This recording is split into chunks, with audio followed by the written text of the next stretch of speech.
حضرت سعد بن عبادہ رضی اللہ عنہ نے رسول اللہ صلی اللہ علیہ وآلہ وسلم سے اس نظر کے بارے میں فتویٰ پوچھا جو ان کی والدہ کے ذمہ تھی۔ وہ اسے پورا کرنے سے پہلے ہی فوت ہو گئی تھیں، تو رسول اللہ صلی اللہ علیہ وآلہ وسلم نے فرمایا، اسے ان کی طرف سے تم پورا کرو۔ حضرت عبداللہ بن عمر رضی اللہ عنہ سے روایت کی، انہوں نے کہا، رسول اللہ صلی اللہ علیہ وآلہ وسلم ایک دن ہمیں نظر سے منع کرنے لگے۔ آپ فرمانے لگے، یہ کسی چیز کو نہیں ٹالتی، اس کے ذریعے سے تو بخیل سے اللہ کی راہ میں کچھ نکلوایا جاتا ہے۔ حضرت ابو ہریرہ رضی اللہ عنہ سے روایت کی کہ رسول اللہ صلی اللہ علیہ وآلہ وسلم نے فرمایا، نظر نہ مانا کرو، نظر تقدیر کے معاملے میں کوئی فائدہ نہیں دیتی، اس کے ذریعے سے تو بخیل سے مال نکلوایا جاتا ہے۔ حضرت ابو ہریرہ رضی اللہ عنہ سے حدیث بیان کر رہے تھے، انہوں نے نبی صلی اللہ علیہ وآلہ وسلم سے روایت کی کہ آپ نے منت ماننے سے منع کیا اور فرمایا، یہ تقدیر کے کسی فیصلے کو نہیں ٹال سکتی، اس کے ذریعے سے تو بخیل سے مال نکلوایا جاتا ہے۔ نبی صلی اللہ علیہ وآلہ وسلم سے روایت کی کہ آپ نے فرمایا، بلا شبہ نظر کسی چیز کو ابن آدم کے قریب نہیں کرتی جو اللہ نے اس کے لیے مقدر نہیں کی، بلکہ نظر تقدیر کے ساتھ موافقت کرتی ہے، اس کے ذریعے سے بخیل سے جو وہ کچھ نکلوایا جاتا ہے جسے بخیل نکالنا نہیں چاہتا۔ رسول صلی اللہ علیہ وآلہ وسلم کے صحاب میں سے 2 آدمی کو قید کر لیا، بدلے میں رسول اللہ کے صحاب نے بنو عقیل کے ایک آدمی کو قیدی بنا لیا اور انہوں نے اس کے ساتھ اونٹنی بھی حاصل کر لی۔ رسول اللہ اس آدمی کے پاس سے گزرے، وہ بندھا ہوا تھا، اس نے کہا، اے محمد! آپ اس کے پاس آئے اور پوچھا، کیا بات ہے؟ اس نے کہا، آپ نے مجھے کس وجہ سے پکڑا اور حاجیوں کی سواریوں سے سبقت لے جانے والی اونٹنی کو کیوں پکڑا ہے؟ آپ نے اس معاملے کو سنگین خیال کرتے ہوئے جواب دیا، میں نے تمہیں تمہارے حلیف کے جرم کی بنا پر اس کے ازالے کے لیے پکڑا ہے۔ پھر آپ وہاں سے پلٹے تو اس نے پھر سے آپ کو آواز دی اور کہا، اے محمد! اے محمد! رسول اللہ بہت رحم کرنے والے نرم دل تھے۔ پھر سے آپ اس کے پاس واپس آئے اور فرمایا، کیا بات ہے؟ اس نے کہا، اب میں مسلمان ہوں۔ آپ نے فرمایا، اگر تم یہ بات اس وقت کہتے جب تم اپنے مالک آپ آزاد تھے تو تم پوری بھلائی حاصل کر لیتے، اب بھی ملے گی لیکن پوری نہ ہوگی۔ پھر آپ پلٹے تو اس نے آپ کو آواز دی اور کہا، اے محمد! اے محمد! آپ پھر سے اس کے پاس آئے اور پوچھا، کیا بات ہے؟ اس نے کہا، میں بھوکا ہوں، مجھے کھانا کھلائیے، اور پیاسا ہوں، مجھے پانی پلائیے۔ آپ نے فرمایا، ہاں، یہ تمہاری فوراً بات پوری کرنے والی ہے۔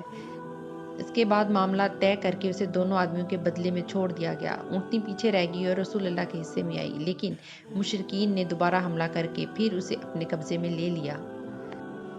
کہا، بعد میں مدینہ پر حملہ کے دوران ایک انصاری عورت قید کر لی گئی اور ازبا اونٹنی بھی پکڑ لی۔ عورت بندروں میں جکڑی ہوئی تھی، لوگ اپنے اونٹ اپنے گڑھوں کے سامنے رات کو آرام کے لیے بٹھا دیتے تھے۔ ایک رات وہ خاتون اچانک بیڑیوں سے نکل کر بھاگی اور اونٹوں کے پاس آئی۔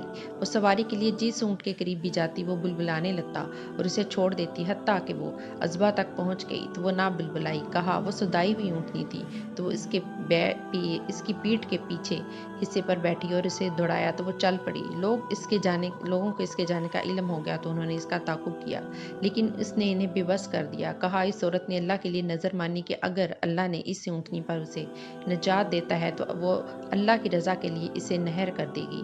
جب وہ مدینہ پہنچی، لوگوں نے اسے دیکھا تو کہنے لگے، رسول اللہ کی اونٹنی۔ وہ عورت کہنے لگی کہ اس نے یہ نظر مانی ہے کہ اگر اللہ نے اسے اس اونٹنی پر نجات عطا فرما دی تو وہ اس اونٹنی کو اللہ کی راہ میں نہر کر دے گی۔ اس پر لوگ رسول اللہ کی خدمت میں حاضر ہوئے اور آپ کو یہ بات بتائی۔ آپ نے فرمایا، سبحان اللہ! اس عورت نے اسے جو بدلہ دیا وہ کتنا برا ہے۔ اس نے اللہ کے لیے یہ نظر مانی کہ اگر اللہ نے اس کو اس اونٹنی پر نجات دے دی تو اس کو ذبح کر دے گی۔ مصیبت میں نظر پوری نہیں کی جا سکتی، نہ ہی اس چیز میں جس کا بندہ مالک نہ ہو۔ اللہ کی مصیبت میں کوئی بھی نظر جائز نہیں ہے۔ حضرت انس رضی اللہ عنہ سے روایت ہے کہ نبی صلی اللہ علیہ وآلہ وسلم نے ایک بوڑھے آدمی کو دیکھا، وہ اپنے دونوں بیٹوں کے سہارے چل کر جا رہا تھا۔ آپ نے پوچھا، اس کا کیا معاملہ ہے؟ لوگوں نے کہا، اس نے پیدل چلنے کی نظر مانی ہے۔ آپ نے فرمایا، بلا شبہ اللہ تعالیٰ اس شخص کے اپنے آپ کو عذاب دینے سے بے نیاز ہے اور اس کے پاس پیدل چل کر جانے کی استطاعت ہی نہ تھی، اس لیے آپ نے اسے سوار ہونے کا حکم دیا۔ حضرت ابو ہریرہ رضی اللہ عنہ سے روایت کی کہ نبی صلی اللہ علیہ وآلہ وسلم ایک بوڑھے آدمی کو ملے جو اپنے 2 بیٹوں کے درمیان ان کا سہارا لے کر چل رہا تھا، تو نبی صلی اللہ علیہ وآلہ وسلم نے پوچھا، اس کا معاملہ کیا ہے؟ اس کے دونوں بیٹوں نے کہا، اللہ کے رسول، اس کے ذمے نظر تھی۔ تو نبی صلی اللہ علیہ وآلہ وسلم نے فرمایا، اے بزرگ، سوار ہو جاؤ، اللہ تعالیٰ تم سے اور تمہاری نظر سے بے نیاز ہے، اسے اس کی ضرورت نہیں۔